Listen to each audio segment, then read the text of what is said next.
Hello everyone, welcome back to educational Bhaiya. मैं उम्मीद करता हूँ कि तुम इस वीडियो को एग्जाम से बस एक दिन पहले देख रहे होगे। इस वीडियो को बनाने का मोटिव बस यही है ना कि हम ये देखेंगे कि टॉपर्स अपने आंसर सीट को कैसे लिखते हैं। मैं प्रॉपरली तुम्हें उनका रीडिंग सेक्शन, राइटिंग सेक्शन और लिटरेचर सेक्शन दिखाऊंगा। हालांकि मैं ऑलरेडी बहुत अच्छे से रिसर्च करके पेपर प्रेजेंटेशन का वीडियो बना चुका हूँ एंड मोस्ट प्रोबेबली तुम्हें से मैक्सिमम लोगों ने वो चीज देख भी लिया होगा। तो आज हम सीधा एक टॉपर के आंसर सीट को ही देख लेते हैं। मैं कोशिश करूंगा काफी कुछ तुम्हें समझाने का कि आखिर इनके आंसर सीट में क्या यूनिक है। सबसे पहले हम रीडिंग सेक्शन से स्टार्ट करते हैं। तो अगर तुम स्क्रीन पे नजर डालोगे ना तो सबसे पहला चीज तुम्हारे दिमाग में आएगा कि इसका हैंडराइटिंग तो काफी नॉर्मल सा है एंड फिर भी ये टॉपर है। हाँ, ये फिर भी टॉपर है। तो जिसको भी लगता है ना कि तुम्हारा हैंडराइटिंग खराब है या एवरेज सा है, तुम अच्छे मार्क्स स्कोर नहीं कर सकते हो, तो ऐसा नहीं है। तो पहला डर तो तुम अभी ही खत्म कर लो कि तुम्हारे हैंडराइटिंग से किसी को भी घंटा फर्क पड़ता है। बस कोशिश करना क्लियर लिखने का। इसी के आंसर शीट को देख लो। इसका हैंडराइटिंग कुछ खास नहीं है, बट इसने जितने भी चीजें लिखी है ना वो काफी ज्यादा क्लियर है। तुम नॉर्मली इसके आंसर शीट को पढ़ पा रहे होगे, जैसे primary natural resources include water, air, soil, tree, forest etcetera वगैरह वगैरह। अब रीडिंग सेक्शन में मैंने इसके आंसर शीट में जो चीज यूनिक देखा ना वो ये है कि इसने जो आंसर्स लिखे हैं ना वो डायरेक्टली पैसेज से कॉपीड नहीं है।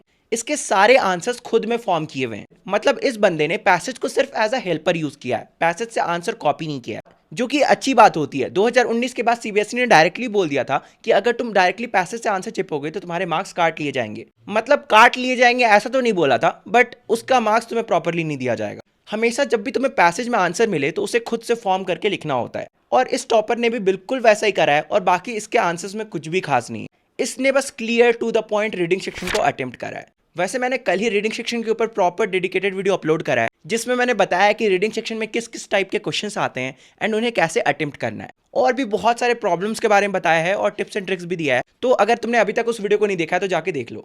अब रीडिंग सेक्शन में कुछ खास देखने के लिए नहीं है, तो हम डायरेक्टली राइटिंग सेक्शन में आते हैं। राइटिंग सेक्शन में सबसे पहला क्वेश्चन इसने अटेम्प्ट करा है नोटिस राइटिंग का। इसने बॉक्स बनाया है, प्रॉपर फॉर्मेट फॉलो किया है और कोशिश किया है कि कहीं पे भी काटे छाटे ना, मतलब गलती ना करने की कोशिश की।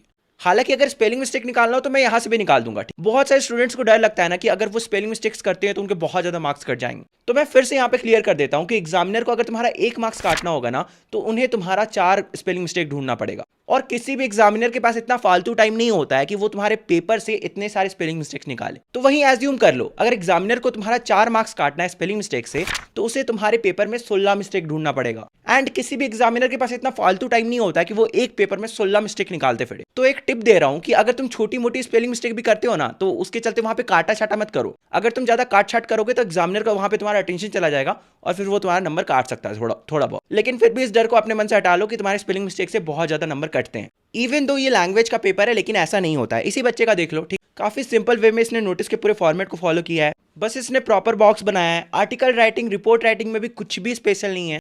नॉर्मली लेटर राइटिंग का फॉर्मेट फॉलो करा है, और जैसा कि मैंने तुम्हें बताया था कि हमेशा कोशिश करना कि लेटर राइटिंग को 3 पैराग्राफ में लिखने, तो इसने भी वही करा है। तुम्हारा जो पैराग्राफ 1 होता है ना वो लेटर राइटिंग का इंट्रोडक्शन वाला पैराग्राफ होता है, मिडिल पैराग्राफ बॉडी वाला होता है और लास्ट पैराग्राफ कंक्लूजन वाला होता है। और इनमें क्या क्या लिखना है वो मैंने ऑलरेडी तुम्हें लेटर टू एडिटर वाले वीडियो और जॉब एप्लीकेशन वाले वीडियो में बता रखा है। अब देखो, अगर तुम जॉब एप्लीकेशन वाले क्वेश्चन पर नजर डालोगे तो उसका लेटर फॉर्म तो बहुत नॉर्मल सा ही है, लेकिन अगर तुम बायोडाटा में आओगे वहां पे जो कॉन्टैक्ट नंबर दिया हुआ है स्टार्टिंग के 4-5 डिजिट को लिखा गया है एंड उसके बाद एक्स बना दिया गया है। ठीक है, वही मैं तुम्हें बोलता हूँ कि कभी भी अपना रियल कॉन्टैक्ट नंबर मत देना, क्योंकि बस नहीं दिया जाता है, वरना एग्जामिनर भी सोचेगा कैसा बच्चा, इसको कुछ अता पता है कि नहीं। इसके अलावा अगर तुम इसके पेपर में और थोड़ा ध्यान दोगे तो इसके पेपर में ऐसा कुछ बहुत खास तो नहीं है, बट इसने सभी सब हेडिंग को अंडरलाइन कर रखा है। ठीक है, जैसे कि personal details, academic qualifications, achievements. Letter में भी सब्जेक्ट को अंडरलाइन कर रखा था। एंड ये चीज तुम रीडिंग सेक्शन और लिटरेचर सेक्शन में भी कर सकते हो अगर लास्ट में तुम्हारे पास टाइम बचता है तो। स्टार्टिंग में अंडरलाइन करने मत बैठ जाना। जब तुमने आंसर शीट लिखना फिनिश कर दिया है, जब तुम रिवीजन कर रहे होगे ना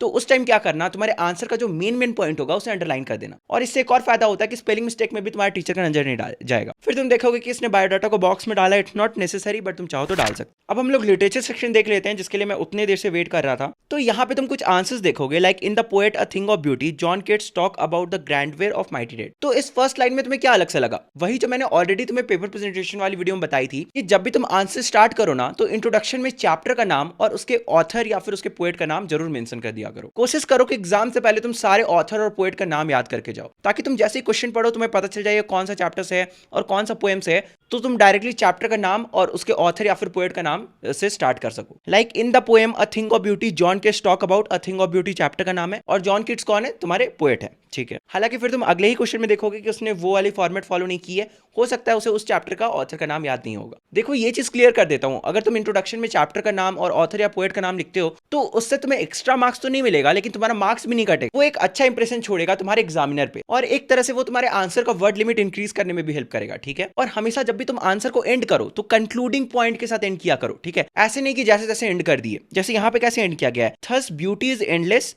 as they provide joy to people. तो यहाँ पे प्रॉपर कंक्लूड किया गया है। इसके अलावा इस वीडियो को तुम सिर्फ एक मोटिवेशन की तरह लो कि अगर ये बंदा जिसने इस पेपर को लिखा है वो टॉप कर सकता है तो तुम तो कर ही सकते हो, क्योंकि हमने लास्ट कुछ दिनों में इतनी मेहनत करी है ना कि हम लोग तो फोड़ के आएंगे। आई वॉन्ट कि मेरी जो एजुकेशन भैया फैमिली है वो फोड़ कर आए। मैं तुम्हें टॉपर्स आंसर शीट इसलिए नहीं दिखाना चाहता था कि इसने बहुत कुछ बड़ा यूनिक कर दिया है, बट इसलिए दिखाना चाहता था कि अगर ये बंदा इस वे से भी टॉप कर सकता है तो तुम सबको तो टॉप करना ही चाहिए, क्योंकि तुम सबने सारा लिटरेचर सेक्शन अच्छे से पढ़ा है। आई होप सो अभी तक तुम लोग को राइटिंग सेक्शन का फॉर्मेट अच्छे से याद हो गया होगा, बॉडी में क्या लिखना याद हो गया होगा। अगर याद नहीं हुआ है मतलब अभी तक तुमने प्रैक्टिस नहीं करा है, बहुत ईजी है, नहीं करा है तो जाके राइटिंग सेक्शन वाला प्लेलिस्ट देख के आओ मेरा। और कल तो अनसीन पैसेज का वीडियो डाला था, उसमें मैंने सब कुछ बता दिया कि किस किस टाइप का क्वेश्चन आता है और कैसे सॉल्व करना है। तो अब बस जाओ, तुमने से मिलते हैं रिजल्ट डे के दिन यही कमेंट सेक्शन में, या तो मुझे इंस्टाग्राम में फॉलो करके रखो, रिजल्ट आने के बाद वहां पे मुझे बताना कि तुम्हारा रिजल्ट कैसा आया। वैसे हाँ, एक और चीज, हर एक आंसर के बाद 2 लाइन का गैप छोड़ देना ताकि तुम लास्ट में अंडरलाइन कर सको अगर टाइम बचे तो। चलो अब लव यू, बाय बाय।